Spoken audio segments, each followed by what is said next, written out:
Thank you, Alistair. I'm, as you heard, Lunen Laubscher, and I'm going to be presenting my honours project for you, which is assessing the demography across degraded systems in a thicket landscape. So, before we kick off, before we can understand the mechanisms behind the thicket we see now, we need to understand the history of degradation and the causes of it as well. So originally, thicket was a high productive, very dense to the impenetrable sort of ecosystem, and back then it was quite a concern of moving through it, and it was very difficult as there was a genuine concern of actually getting lost and encountering predators. They decided that's part of the reason why they also introduced domestic livestock, and goats were primarily used as they are known for the livestock unit that can progress quite quickly through dense ecosystems like what we have. And as they were introduced in the early 1800s, they moved quite fast through the ecosystem, and as they cleared the area, the farming practices became quite intensive, as they now could start putting up fences and introducing artificial waterholes. So as this happened, they were able to increase the stocking density dramatically. So the aim became quite clear that they wanted to maximize the agricultural production along with economic return from the landscape. So, as you can see here, I have a fence line contrast.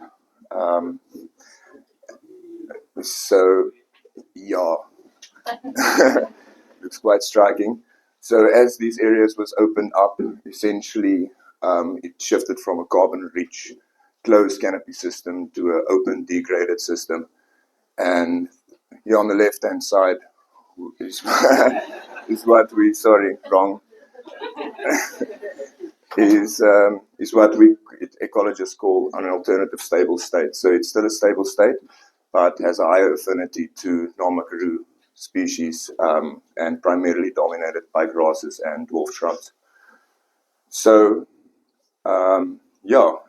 if there was a main culprit for this, it's probably us humans and these guys.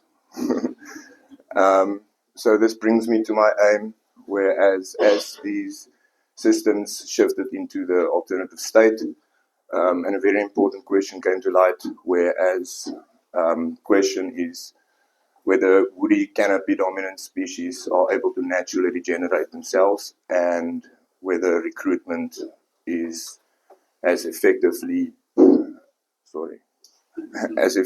broken down.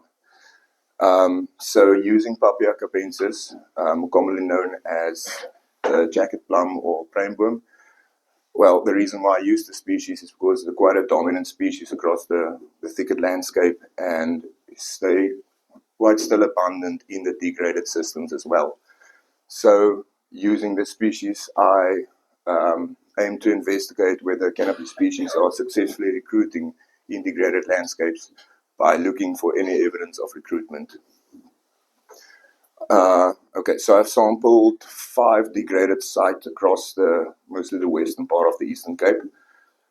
And all of these sites, Jansenville, Somerset, East, Kirkwood, Steytlerville, and Aberdeen, all of these sites showed they all have quite different histories in degradation and different environmental conditions, such as rainfall patterns. So this gave me the opportunity to assess whether recruitment was, if there was a difference in recruitment essentially across this population. I've also sampled then at Graaff-Reinet, right next to the degraded site. I've sampled at a restored site that was restored with spekboom. to use as a reference site in order to evaluate whether recruitment can be reintroduced if indeed recruitment was a limitation in the degraded sites. So, before I show any data, this is just a simulation of what I think a healthy, self-sustaining population should look like. On my axes, I am correlating height with, that's now gone, so it's height with stem area, and my red dots represent young cohorts such as seedlings or saplings, where my black dots represent older, mature individuals. So this, a healthy landscape should essentially form a continuous pathway of recruitment all the way through from seedlings to saplings to old individuals. Okay, so looking at my data, it's quite striking that I've sampled 100 at each site, and there's a complete dominance in the older size class individuals with a complete absence in essentially young cohorts. And this already proves that the continuous recruitment pathway has been broken down. The reason for there still being a high abundance of remnant tree species in these landscapes is merely because they're still resilient, they still are there, but they are unable to replace themselves. So the mechanism is missing that they are needed to re-establish. So looking at Kirkwood degraded site on the left-hand side showed quite similar results to Eikijk and Uitkomst. But looking at the restored site of Kirkwood tells a very much a different story, whereas there are now individuals present in the smaller size classes, and even though there's still a dominance in old individuals, merely the presence of seedlings and saplings proves to us that restoration or this restored site has been able to reintroduce recruitment into the landscape. And this restored site was actively restored with steekboom about 50 years ago. So here you've seen the continuous pathway actually coming back. Another very interesting thing that I have observed in this restored site is the extensive basal growth on these Pappeas that you do not see in any of the degraded landscapes. So this is something called herbivory release, as there's a complete absence of any livestock herbivory in this fenced off area. So looking at the plotted out, there's all my individuals I've sampled, and the contrast is quite striking. So just to think that this restored area was merely 50 years ago, look exactly the same as the right-hand side. So this actually gives us a little bit of hope. So looking at Freedime and Hive at Yapi. Something different happens here. We do get some individuals in the smaller size classes, but by examining it more closely, I can show you that these were actually not young cohorts or seedlings, and they're still old individuals. So essentially what happened is all of these individuals showed signs of primary broken stems.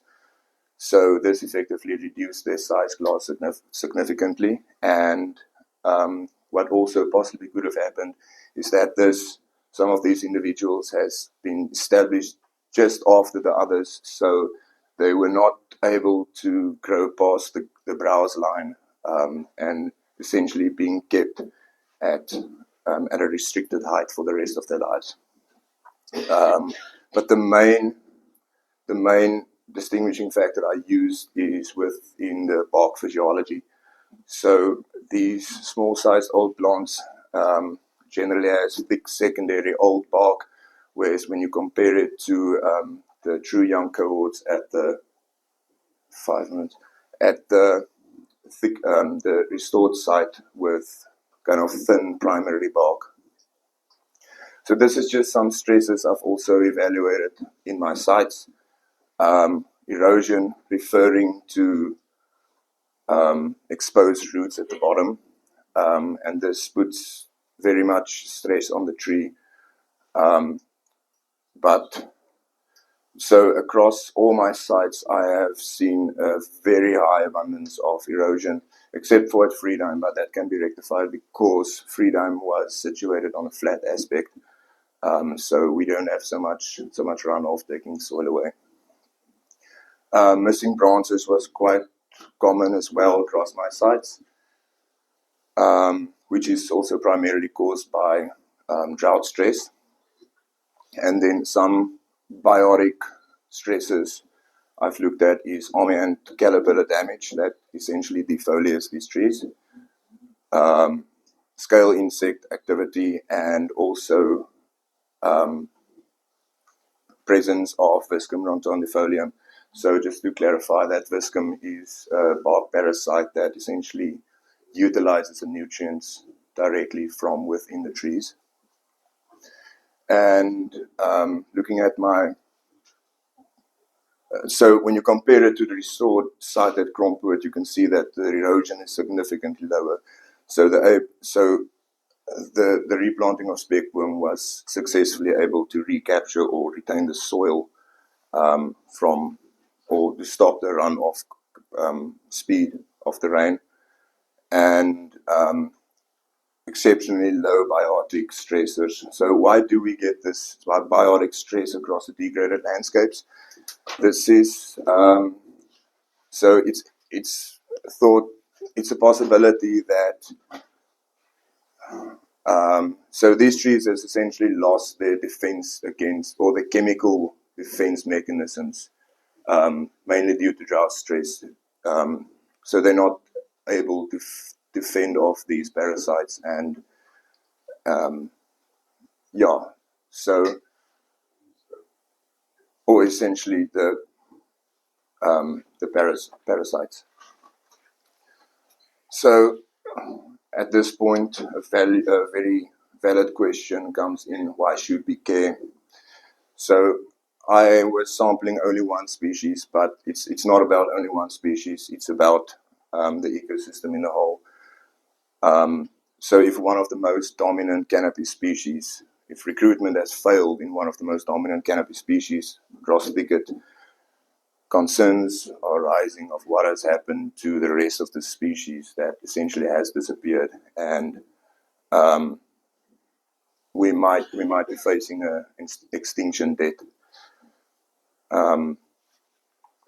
So yeah, these canopy tree species, they are not often seen just as individual trees. They are actually seen as ecosystem engineers, as they provide a cooler, more humid, stable environment, which is quite essential for all the other thicket species. And yeah, so they also, not just that, they provide shelter, food, nesting for birds, mammals, and insects. The root systems, they're able to withhold the soil and in turn fight or reduce erosion. So if these species are lost, it's not only it's not only a loss of the individual species, it's essentially the loss of the ecosystem functions that they provide, and this in turn also makes it much harder to actually restore these landscapes. So a little bit of hope. Restored Kirkwood site has given us a little bit of hope. Just so if restoration can bring back the next generation, there should still be hope for Albany Thicket. And yeah, so they are creating, so by restoring with spekboom, they essentially are creating essential or required conditions to restore the whole of the ecosystem for an ecosystem scale recovery. Okay, thank you.